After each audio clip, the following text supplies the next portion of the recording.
நடிகை நயன்தாரா தமிழ் சினிமாவில் மட்டும் இல்லாமல் தென்னிந்திய சினிமாவிலும் மிகவும் முக்கியமான நடிகையாக உள்ளார். இவரது சினிமா வாழ்க்கையை பார்த்த ரசிகர்கள் அவரை லேடி சூப்பர் ஸ்டார் என அழைக்கின்றனர்.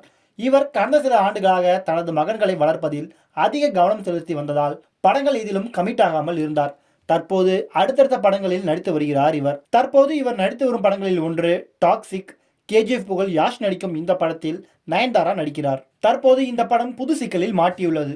அதாவது இந்த படத்தின் படப்பிடிப்பு பெங்களூரில் உள்ள காட்டுப்பகுதியில் நடைபெற்று வந்தது. படப்பிடிப்பின் போது மரங்களை சட்டவிரோதமாக வெட்டியதாக புகார் அளிக்கப்பட்டு தற்போது அது தொடர்பாக கர்நாடக மாநில அரசு டாக்ஸிக் படக்குழுவினருக்கு விளக்கம் கேட்டு நோட்டீஸ் அனுப்பியுள்ளது. யாஷ், நயன்தாரா, கியாரா அத்வானி, ஹியூமா குரேஷி உள்ளிட்ட பலரது நடிப்பில் உருவாகி வரும் படம் டாக்ஸிக்.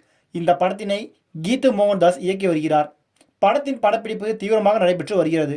படத்தின் நாயகன் யாஷின் பிறந்தநாளை முன்னிட்டு படக்குழு சார்பில் சிறப்பு வீடியோ வெளியிடப்பட்டு கலவையான விமர்சனங்களை பெற்றது. இப்படியான சூழலில் படக்குழுவினர், அதாவது படத்தின் படப்பிடிப்பினை நடத்த கர்நாடக வனத்துறையிடம் உரிய அனுமதி வாங்கி பெங்களூரை அடுத்துள்ள வனப்பகுதியில் படப்பிடிப்பு நடைபெற்றது. படப்பிடிப்பு நடந்தபோது படக்குழுவினர் வனத்தில் உரிய அனுமதி இல்லாமல் மரங்களை வெட்டியுள்ளனர். இது தொடர்பான புகைப்படங்கள் இணையத்தில் ஏற்கனவே வெளியானது. இப்படியான நிலையில் படக்குழுவினர் மீது வழக்கு பதிவு செய்யப்பட்டு இது தொடர்பாக கர்நாடக அரசு விளக்கம் கேட்டு நோட்டீஸ் அனுப்பியுள்ளது. கர்நாடக அரசின் இந்த நோட்டீஸுக்கு டாக்ஸிக் படக்குழு என்ன மாதிரியான பதில் அளிக்க உள்ளனர் என்பதை பொறுத்திருந்து நாம் அடுத்த கட்ட நடவடிக்கைகளால் பார்க்க இருக்கிறோம். ஏற்கனவே நயனின் ஃபெமினைன் நிறுவனம் தொடர்பான நிகழ்ச்சி சர்ச்சையை கிளப்பிய நிலையில் தற்போது நயன்தாரா நடிக்கும் படமும் சிக்கலில் மாட்டியுள்ளது. இது ரசிகர்கள் மத்தியில் பெரும் கவனத்தை ஈர்த்துள்ளது.